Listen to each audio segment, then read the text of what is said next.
Life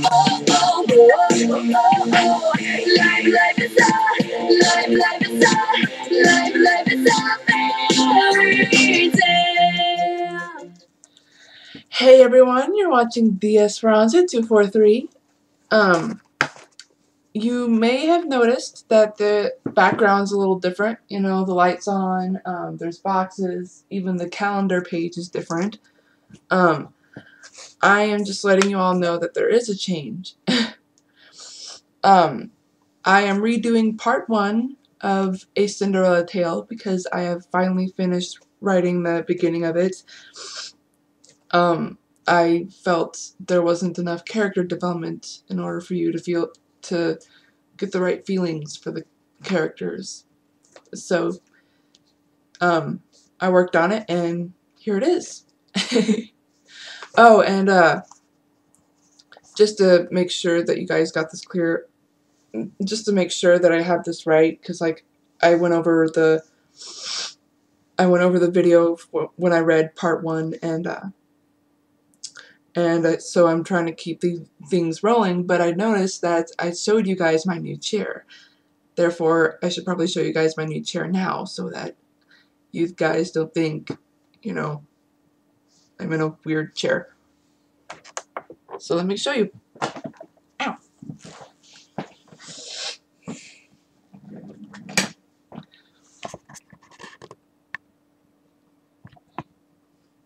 This is my new chair. So much better than the other one I had. It's kind of rickety because it's getting a little loose, but I have something that'll tighten it up. I'm not going to bother changing it though because I have to move either this month or next month. Still need to call my landlord about that. The bottom of my chair is different than the other one too, as you can tell. Or not different, but silver. I like it. There we go. Now let's get this reading started, because in the last video it took, 15 minutes to read.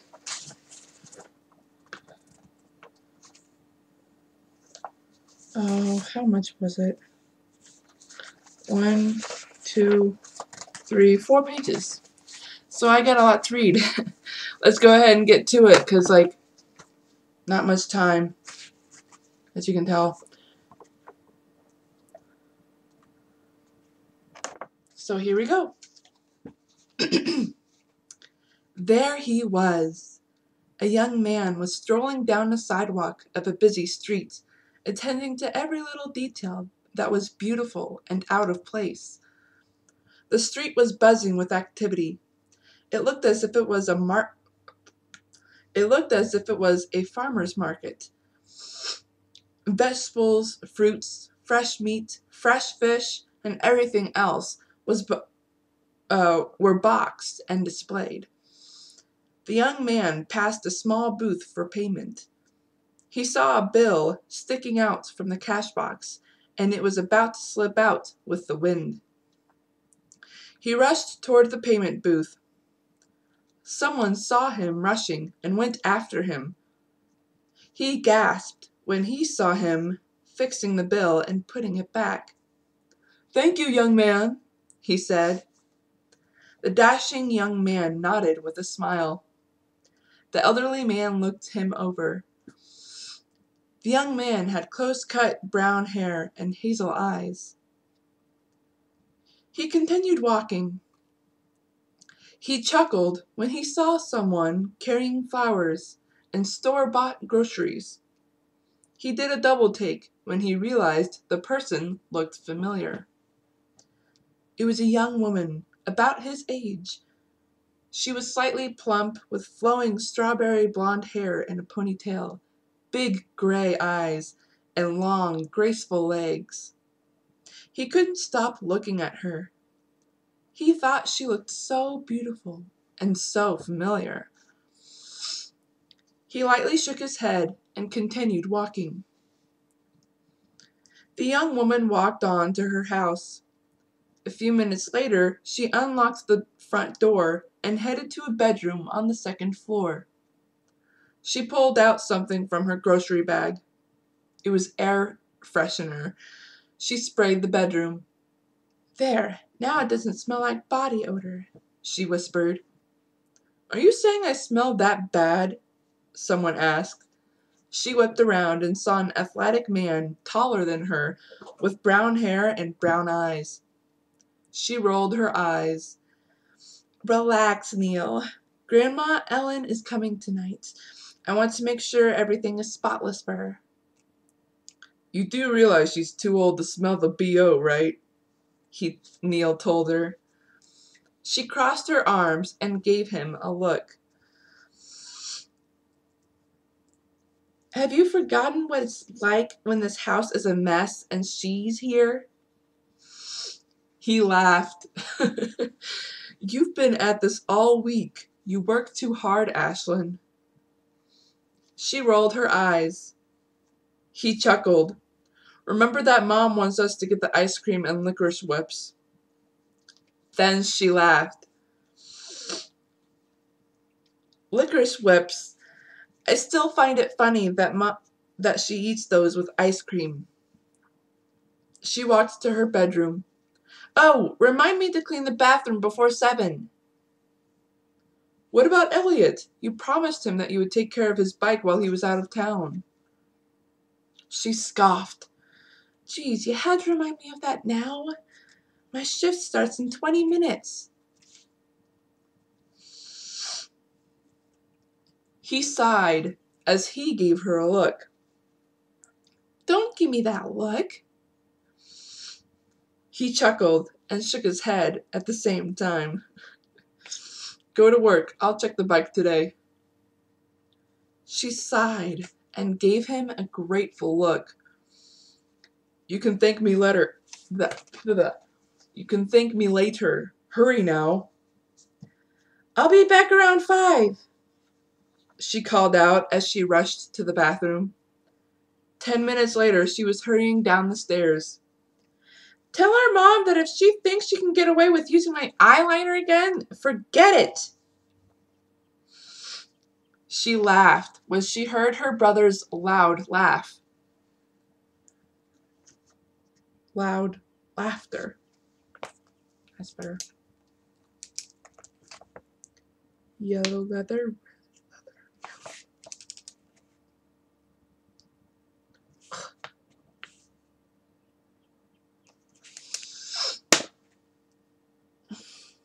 Something is wrong with my nose. She went to the kitchen quickly to get a snack. She saw a young girl sitting at the kitchen table, eating a bowl of fruit salad. "Hey, Nikki, what are you doing here? Shouldn't you be in school?" "It's heat release," she replied after swallowing her bite. Since some of the other schools don't have air conditioning, they have to cut the day short for all of the schools." "Geez, I bet the high school students are having fun." "I heard you telling Dad about your shift starting soon. You better hurry, Aunt Ashlyn," she said, changing the subject. "Hasn't Petrosh given you a warning about getting fired?" Ashlyn glared at her. Nikki chuckled. She skipped her snack and hurried to the cafe. She got there with a few minutes left before her shift started. She grabbed an apron hanging on a hook, folded it in half, and tied it around her waist. Then she looked for Petrosh as she signed in for work. He was a friend of hers who happened to be her boss. "Petrosh?" she called. "Where are you?" She found him in the kitchen. "Hey, Ashlyn, you ready for work?" She nodded. "You know the weather out there. Holtz and Bolt's cafe is going to be swamped." He nodded in agreement. "How is the dream coming along? Has it progressed at all?" She shook her head. "It hasn't. It keeps stopping when she runs after the bell tolls." She sighed. "I just don't get it. Why do I keep having this dream?" He shrugged. "Who knows?" That was when the door to the cafe opened as a bell jingled. They heard lots of chatter and footsteps coming in. He sighed. Lunchtime. Better move before they get antsy out there. She started thinking of something. She giggled. Dinch. I still can't believe you combined dinner and lunch like that, she told him. He laughed as she hurried to the front of the cafe. It was later on that evening. She was merely trying to clean the bathroom. She had just finished polishing the sink and mirror. All she had left was wiping the entire toilet dry and unclog the tub drain. She was actually about to wipe the porcelain bowl when, Ashlyn! Someone cried out. She groaned. She stopped what she was doing when she pulled off the rubber gloves she was wearing. Coming! Ashlyn called out in response. She got up without using her hands and then walked down the stairs. What do you want? I'm supposed to clean one of the bathrooms before Grandma gets here. She looked around. Forget that right now. There's something you need to see, someone said gently. Ashlyn followed the voice. The person was in the living room. What is it? She asked as she entered. Her mother was standing next to a chair with something in her arms. Her eyes widened. Oh, Mom, it's so cute.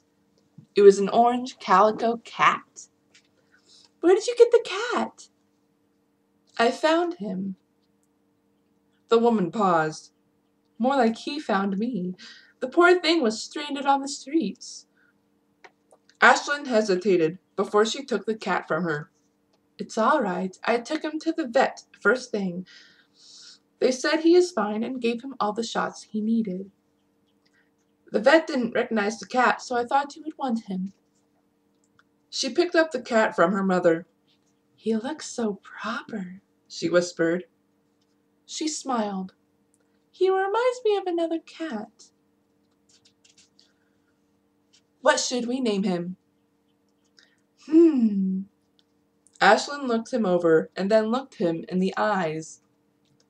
His look made her break. She fawned over him.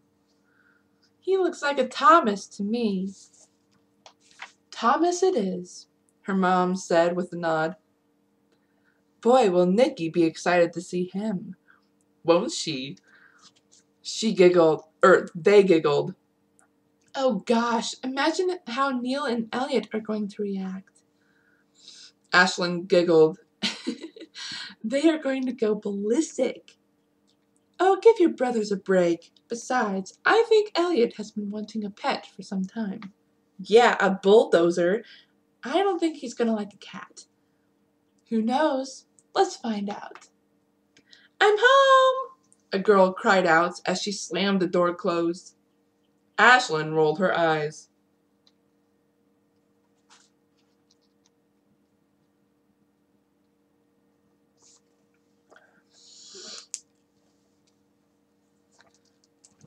Yeah, that doesn't work so well.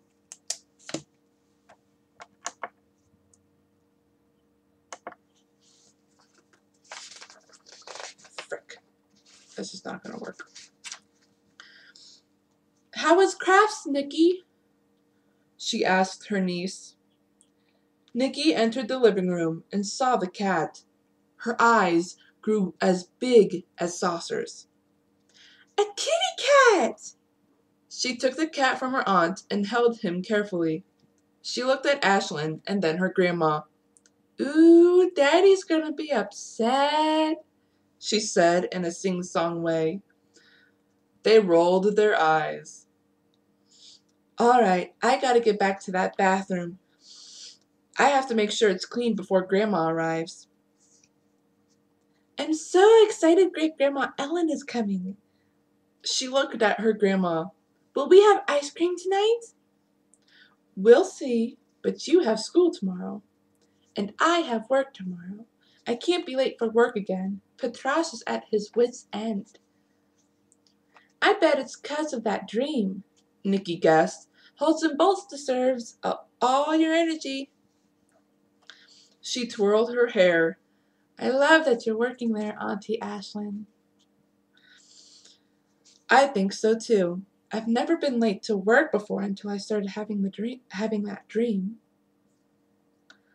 She started walking up the stairs. See you guys later. That night, Ashlyn was sleeping peacefully in her bed. It didn't take long before she started groaning in her sleep. She tossed her head around. No, she moaned.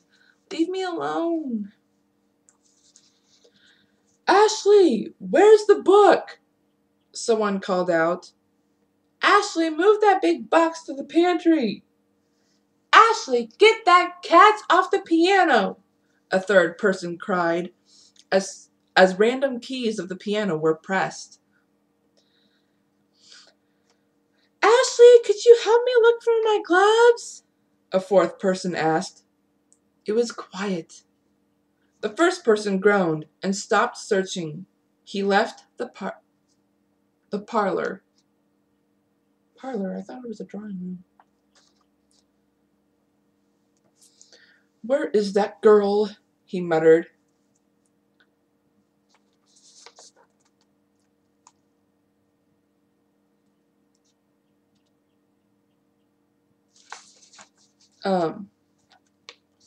Sorry. He went through almost the entire house looking for Ashley. He found her in a room connected to the dining room. She was in front of the fireplace. The man sighed softly and shook his head. Have you been there this entire time? He asked sternly. She jumped and turned toward him. Her eyes were wide. Get off your bottom and help your family. The man was tall and slightly muscular. He had brown hair and brown eyes. Yes, Cornelius, what would you like me to do? I cannot find my book of third world countries. Do you know where to find it? He asked gruffly. She nodded. She got up and led him to the dining room. His book was in plain sight on top of the china cabinet. Without thanking her, he picked it up quickly. Ashley, get over here! Someone cried. She turned toward her voice in fear. She hastened toward her. The person was in the parlor. Ashley gasped when she entered the room. It was all a mess. Flowers were everywhere. Cotton and torn fabric were scattered about the drawing room. Oh. It is the drawing room.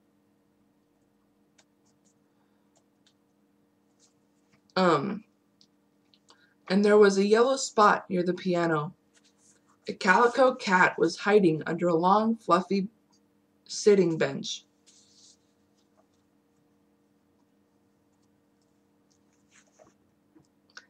Sorry, guys. This is going to be 30 minutes long. I can feel it.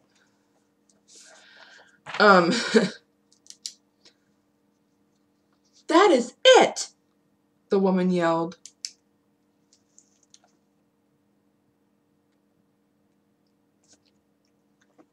Ashley gave her a frightened... Oh, sorry. That is it! The woman yelled. I want that cat out of the house. Ashley gave her a frightened look. I mean it!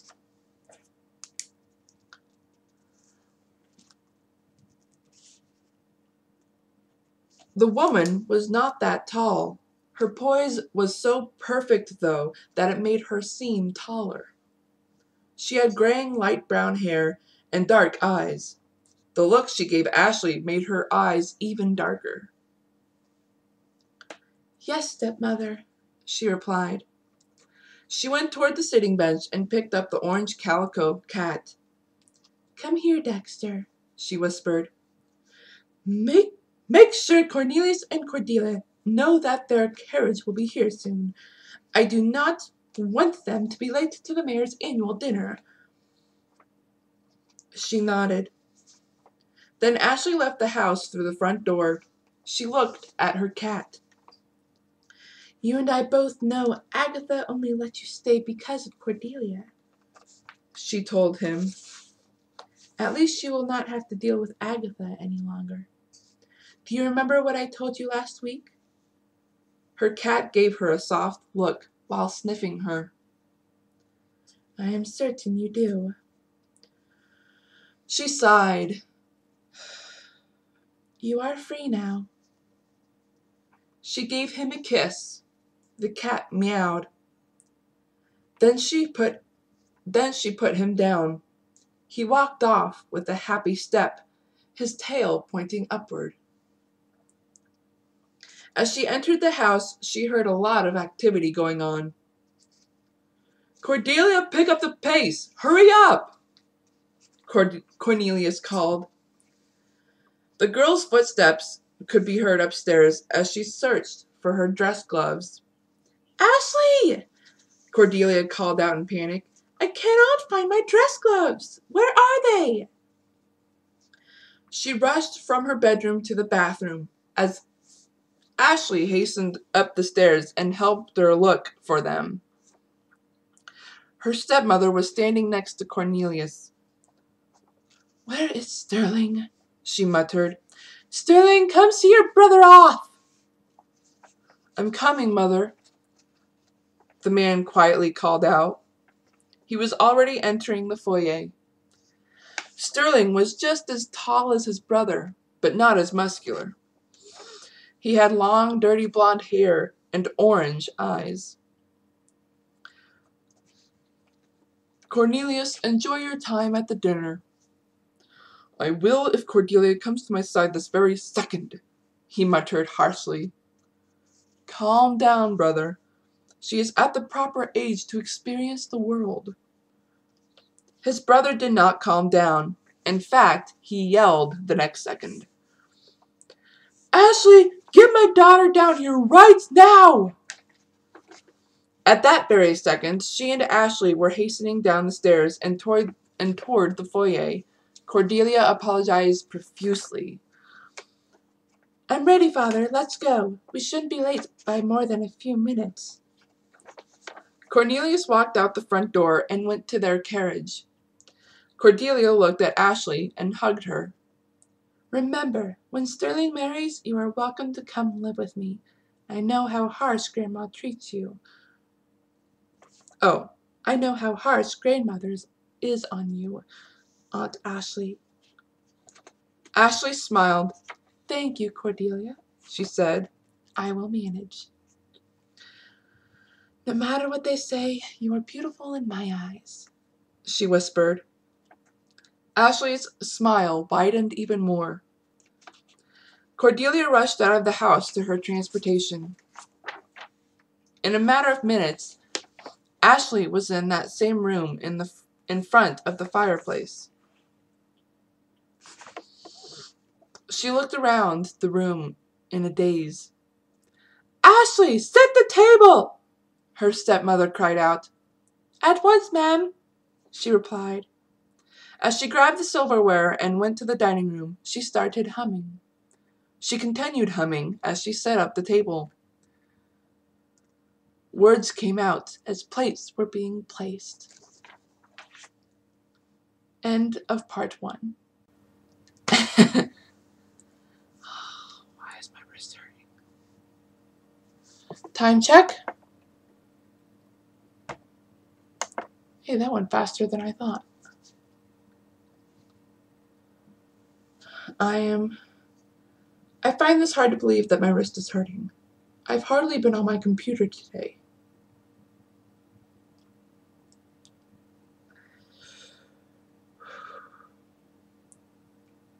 And I haven't really been using this hand for pleasure anyway. You did not hear me say that. I'm just going to check where my mouse is. Oh, that is so not where it's supposed to be. Alright, that's it. Ow.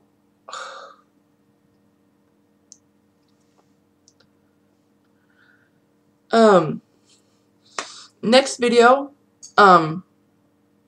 according to the order of these videos of the playlist, this is part 1 going into part 2, so I'm going to say the next video is going to be part 2 of A Cinderella Tale. This is the Esperanza 243 signing off.